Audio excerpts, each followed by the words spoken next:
Second sad tweet this week, or tweets, come from the co-executive producer of Lucha Underground, former WWE writer Chris DeJoseph, who was asked by a fan about the future of Lucha Underground, which I have been very curious to find out about.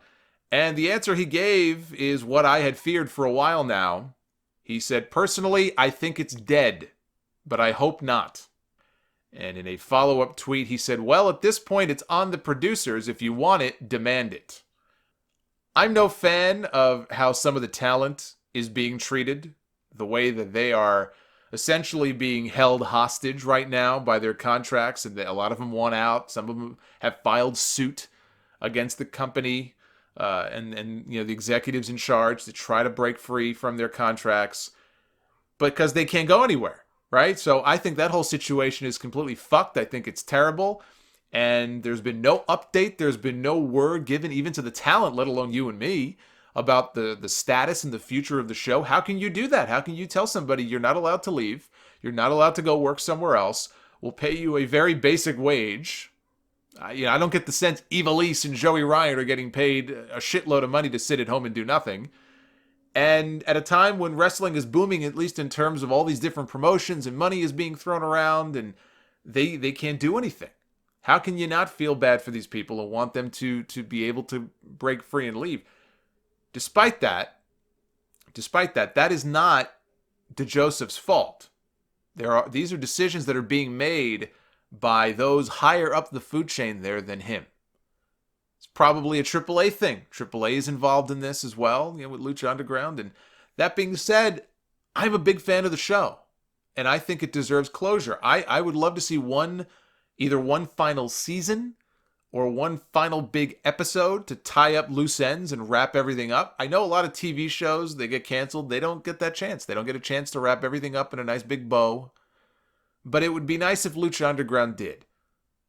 So to hear from the executive producer of the show that in his opinion, he thinks the whole thing is dead, that doesn't inspire a lot of confidence as far as there being a fifth season. And I'm sure that doesn't make all those people who are locked into their contracts sitting at home feel good either. I became a fan of Pentagon Jr. and Phoenix through this show. Dario Cueto, one of the greatest characters on any wrestling show in the last 20 years. Easily one of the best authority figures. At a time when I am sick to death of authority figures. I never got bored of Dario Cueto. I looked forward to his segments on that show.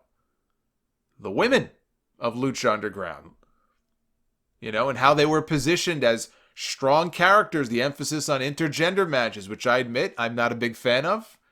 Not the one-on-ones. I mean, the tag matches were fine, but the constant one-on-one when they would do male versus female, I never could just get into it. But when WWE started crowing about its women's revolution, I laughed. Because what I was seeing on Lucha Underground, what they were doing on Lucha Underground with the women on their show made what WWE was doing at the time look like child's play. So they made what WWE was doing look like an episode of Peppa Pig.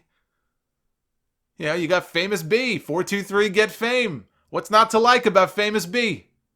Or the way that he would say Tejano's name. The way the show was filmed, the way the show was shot, the vignettes, you either loved it or you hated it. I loved it. It was different. It was gritty. It wasn't WWE. Maybe that's what I liked most of all about it. It felt like something so totally different than what I get on Raw and SmackDown every week that I learned to love it and I learned to appreciate it.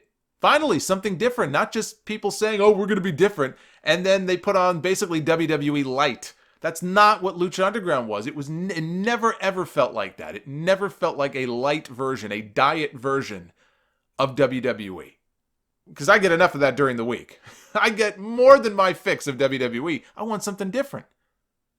5 hours worth of WWE, in fact. 6, if you count NXT. This was different. This was wrestling done in a way that I hadn't seen before. And if this really is the end, then you know what? That sucks. That's too bad because, a lot of people were invested in that show. They did stick it out for the first 4 seasons. Not everybody did. Some people gave up on it after the first 1 or 2. But it also gave a boost to a lot of people who are out there right now making money working for other promotions like Impact, like MLW. And AEW, it gave them a platform. That's the legacy, I think, of this show. That and murder. Lots and lots of murder. Violent murder, too. Gory, bloody, violent murder. I will miss that.